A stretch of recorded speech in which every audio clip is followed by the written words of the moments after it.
Anna Delvey, aka the infamous trust fund kid, had every quality of the rich young girl, except that she was not rich at all. This young 19-year-old girl giving $100 tips to waiters and dining at the most expensive and lavish restaurants in New York had a little dark secret which no one knew except her. Hello everyone, and welcome back to Hard Rock Media.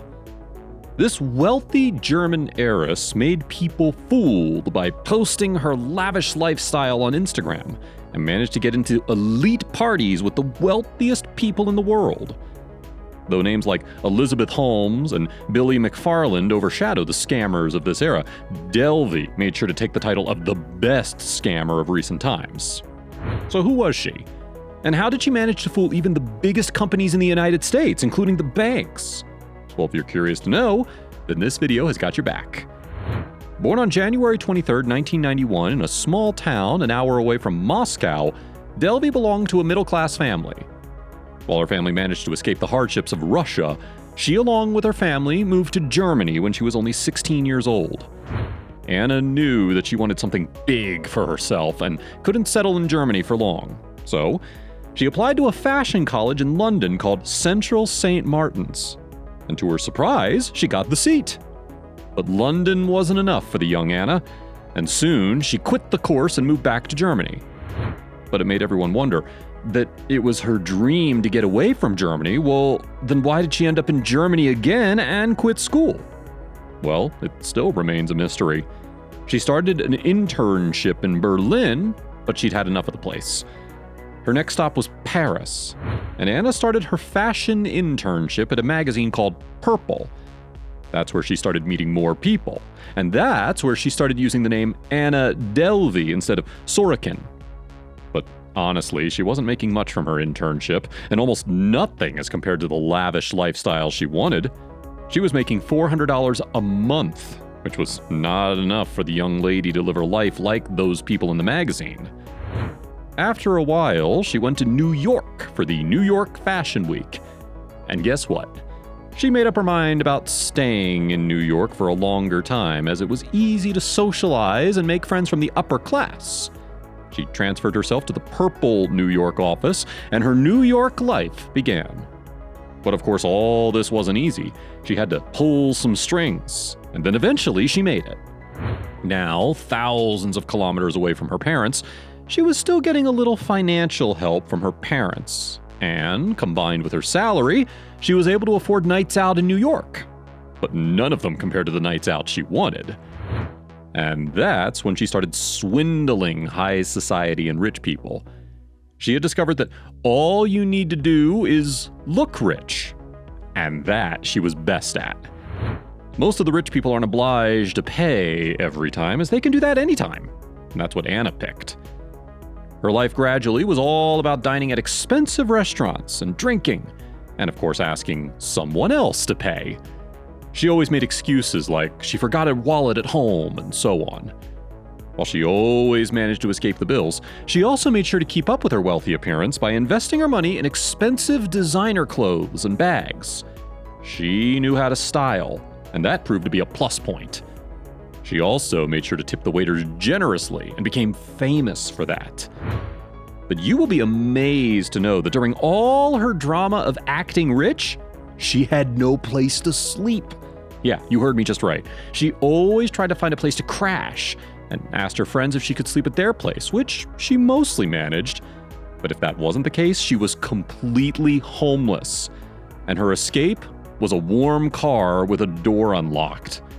She would wander the streets of New York until she found a car that was unlocked, and she would spend the night there.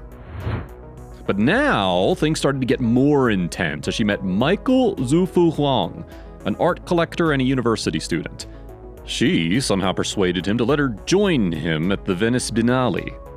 Of course, he paid the hotel bills and the plane tickets, and Anna owed him $3,000 for that, which he totally forgot to give him. According to Huang, she acted like there were never any arrangements of that sort. And Huang also didn't make a big deal out of it, as he hoped that she would pay somehow. And meanwhile, she threw a big birthday party at Soho Sedels. And of course, her credit card was of no use as she used all of the money to hire the party planners. The company tried looking for Delvey and managed to get to Huang after spotting him at the party. Now, Huang had had enough of her and demanded the money from Sorokin. And guess what? He got his money back, and that too through an unknown Venmo account. But he knew that he couldn't stay friends with her anymore and blocked her. But it didn't take Anna long to move on and find a new influential friend. That is Rachel Williams, who was a photo editor at Vanity Fair. So she hit the jackpot. Though Williams didn't like her at first, her continuous talk about the Anna Delvey Foundation made her feel impressed by Sorokin.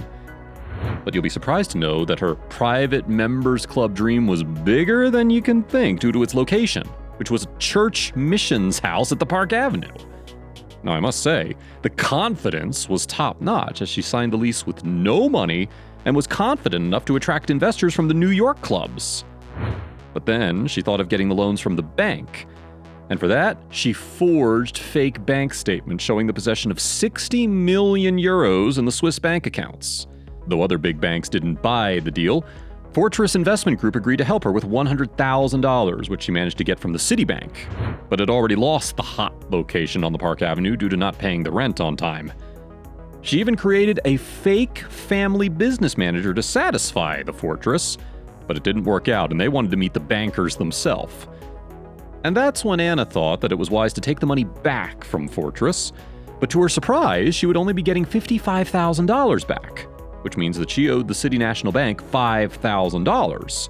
But she went on a shopping spree instead. At the same time, she convinced her friends, including William, to go on a trip to Marrakesh, and her total bill turned out to be $62,000, which she was, of course, unable to pay, and asked William to do instead. He said yes, to the only condition that Anna would return her the money. But we all know the rest. William never received the wire transfer, and the Beekman Hotel and the W Hotels also pressed charges against her for theft of services. She finally got arrested in LA in 2017. She is now in an addiction treatment facility with the help of her friend Williams.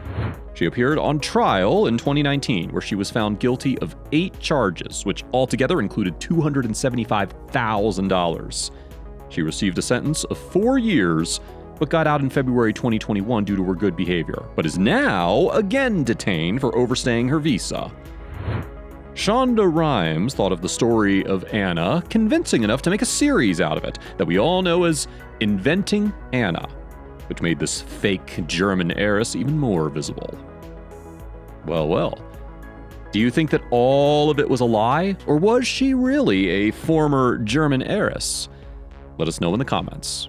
With that being said, it's time for us to say goodbye, but don't be sad as we will be back with another amazing video soon. Also, don't forget to hit the subscribe and bell icon button so that you don't miss any updates from my channel. See you all soon, and thanks for watching.